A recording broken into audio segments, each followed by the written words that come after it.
আমার ভালো ছেলের নিয়ে এমন সাদা কাপড় দাগ পরাইছে, বিনিময় করে টাকা নিয়ে পয়সা নিয়ে খাইয়া স্যার। আপনাদের কাছে আমি আর কি করবো স্যার?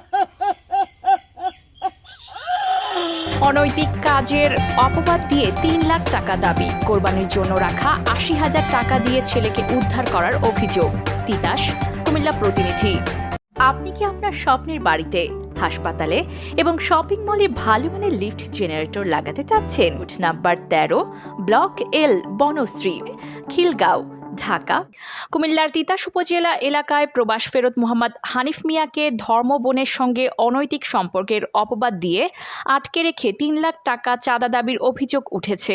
অভিযোগ অনুযায়ী পরে হানিফের পরিবার কোরবানির জন্য রাখা টাকাসহ মোট ৮০,০০০ টাকা দিয়ে তাকে উদ্ধার করে।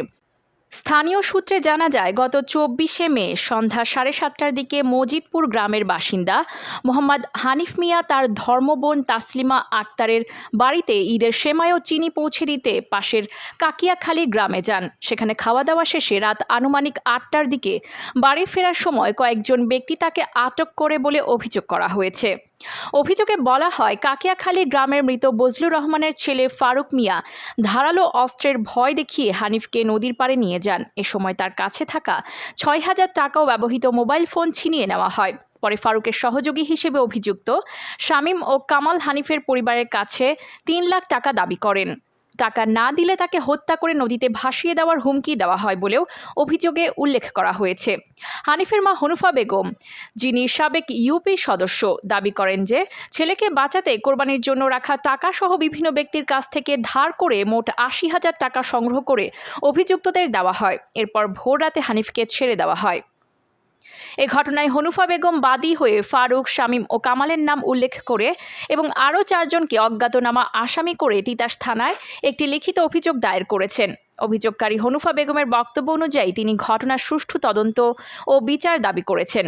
অভিযুক্ত ফারুক মিয়ার সঙ্গে যোগাযোগের চেষ্টা করা হলেও তার মোবাইল ফোন বন্ধ থাকায় বক্তব্য নেওয়া সম্ভব হয়নি।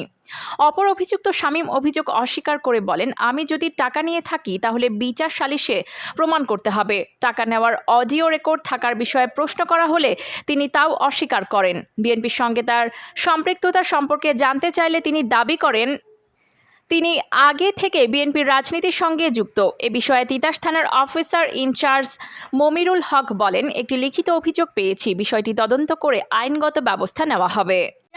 আমি ৮০,০০০ টাকা দিয়ে ছোট ছেলের দিয়া স্বামীনের বাড়িতে পাঠাইছে। এ টাকা পাইয়া ফোন দিছে স্বামীনে, টাকা পাইয়া উস্তিত পাইয়া তার মধ্যে আমার ছেলের ছাড়ছে।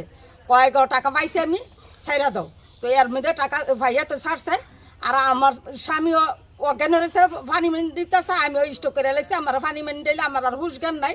এর পরবর্তী আমি করতাম না ৫টা বাজে, রাইতের ৫টা বাজে, ভোর ৫টায় তো এর পর আমার ছেলের ছাড়ছে, সাঙ্গে রাইত বা হয়ে রাখছে।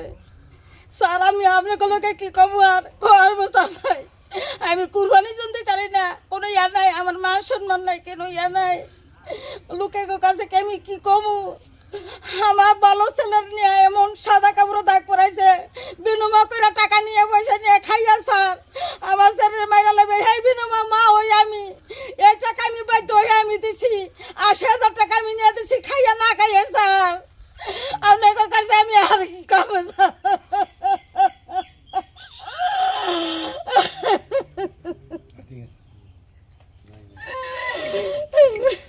এখন যে টাকা চাইতেছে ওইটা একটু বলো। এখন কি টাকা চাইতেছে আবার হুমকি দিতেছে টাকার জন্য, আবার হুমকি দিতেছে। আমার ছোট ছেলেরা হুমকি দিতেছে। আমার ছেলে আবার রেকর্ডিং করে আসছে, তুই রেকর্ডিং শোনাইলি কেন? তুই জানো যাবি তোর কিরা কাটালামু, তোর ইয়া কাইলে দোনো বাইরে রাখতাম না, তোর মায়েরা ইয়া করমু, অত্যাচারি করমু, এই সে বলতাছে। ওই আমার ছেলে ভাই অনেক লুকাই রয়েছে, ছোট ছেলে এটি বলতাছে, স্বামী না কামালে বলতাছে। আমার মায়ের শ্যামা চিনিতে পাঠাইছে আমার ধর্মবোনের কাছে, কাকিয়ে খালি আর কি। মায়ের কাছে লইয়া যা, তো গেছি যাইয়া আফাকে তুই যেমন আইস তুই তুই খাইয়া মায়া যা। এবারে আমি খাওয়া দাওয়া করে শেষ করে বাড়িতে আমি ছিলাম। তারা ফারুক আমার দইরা গাঙ্গের পর খালের পর নিচে গা নিয়ে কইতেছে, তুই যদি টাকা না দেস তোর খারাপ মামলা দিয়ে খারাপ দিয়া মিথ্যাশা দিয়া তোতে নিম, এইটা করুম সেটা করুম, টেয়া দে এটা দে সেটা দে। মা বাতে ঠের দিয়া মারি। এরপর আমি ফোন দিছে শামিমের কাছে যে তোর মা বাপের কাছে যা টাকা ইয়া কইকে যাইয়া এরপর কইয়া 1.5 লাখ টাকা দিয়া 1.5 লাখ টাকা চাইয়া এবার আমার মা ভাই হাত পা ধরে শামিমের ইয়া করে 80,000 টাকা পর্যন্ত আইছে। আর আমার লগে ছিল 6,000 টাকা আর একটা মোবাইল, এটা নিচে আর কি। আমারে ধরছে 8টা বাজে আর তারা আমারে 8টা বাজে ধইরা আর রাত নিয়ে আটকা রাখছে আর কি। হ্যালো, এই যে হানিফ যে গেছিল, হানিফ আপনার কি হয়? আমার ধর্ম ভাই হয়। হ্যাঁ, আমারে আমি ধর্মের মা ডাকছি। আচ্ছা, তে হানিফ যে ওই দিন গেছিল, যেদিন ঘটনাটা, ওই দিন হানিফে এতক্ষণ রেড করলো কেন? আপনার বাসায় গেল তো 7টা বাজে। এতক্ষণ রেড করে না। হ্যাঁ, 7টা 7:30টার দিকে আইছিল, কিন্তু আইসা হ্যাঁ আমার কাছ থেকে খাওয়া দাওয়া করে গেছে গা। বাইরে যাওয়ার পরে তো হ্যাঁ এরকম করছে, ঠিক আছে। এরপর আমি আর কিছুই করতে পারব না, বাইরের কোনো কিছু আমি করতে পারব না। ও, তো এইভাবে কি আপনার নামে কোনো বদনাম টদনাম উঠাইছে বা কোনো কোনো অভিযোগ দিছে তারা? এই বদনাম এটাই নাকি এই পর্যন্ত যা শুনতেছেন এই দিহুতেই হেরা বদনাম চলতেছে। তা আপনি এটার বিচার চাইলেন না গ্রামবাসীর কাছে? হ্যাঁ, আমি মহিলা মানুষ, এত কিছু বুঝি। আরে না বুঝলে এখন আপনি চুরি করেন নাই, আপনার আমি চোর বললাম, তো আপনি এই কথাটা পাড়া প্রতিবেশীরা বলবেন না যে দেখেন তারা আমার ভাইয়ে আসছে, এখন তারা আমার এই ধরনের কথাবার্তা বলতেছে, আপনাদের কাছে আমি বিচার চাই। আমার ছেলে বিদেশ, আমার স্বামী বিদেশ, আমার তো মান সম্মান আছে। হ্যাঁ, এখন তো সবার কাছেই বলছি। হ্যাঁ ওই টাইমে তো আমি ভয় হয়ে গেছি যে কি লেগে এরকম করলো। হ্যাঁ, পরে আমি সবার কাছে বলছি দেখে যে আপনারা এই পর্যন্ত জানতে পারছেন। আর হানিফের সাথে আপনি প্রতিদিন কি আলাপ করতেন? টেলিফোনে প্রতিদিন আপনার সাথে হানিফে যোগাযোগ করতো, এটা কি বিষয়টা কি?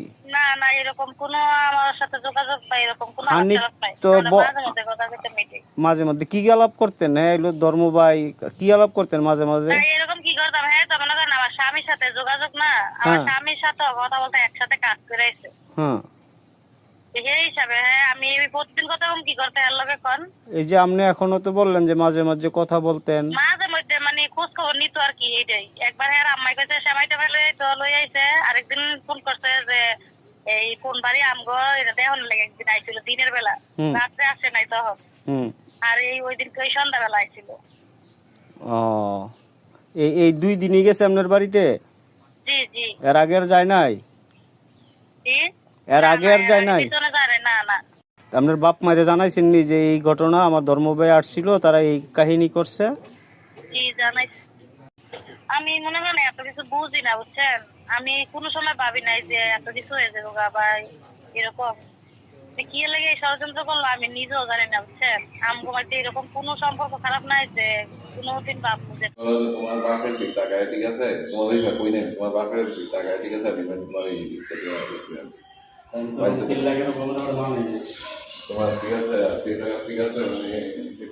আমি আজকে কি করতাম তুমি করো भाई यार वीडियो দিয়ে গেছে লেখেন কোনটি ওই যে ভিডিওটা করছে এই মেইন মোবাইল বেশি এই ভিডিও এটা বিশ্বাস হয়েছে শাহিন ভাইয়ে। মানে আমি কখনো ঠিক আছে আমার 10 টাকা ব্যয় যায়, কিন্তু মানুষের ক্ষতি করি না কখনো। আজকে ঠিক আছে এই জিনিসটা আমার থাকে সবসময় আমার কাছে। যদি আমার তো সবচেয়ে বড় হচ্ছে তার কাছে যে মোবাইল আছে, মোবাইলটা উদ্ধার করতে পারে। মোবাইল আর কামালে কাঁচে না মোবাইল দিছে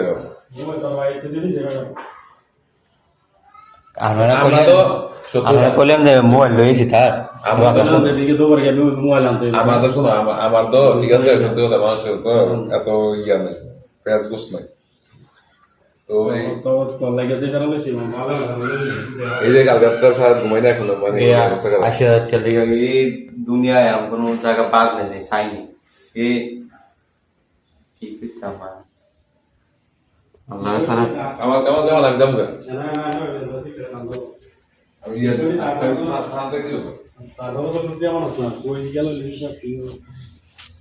অনেক 20,000 টাকা তো এই যে বাইরে কষ্ট করছে তারা, ঠিক আছে।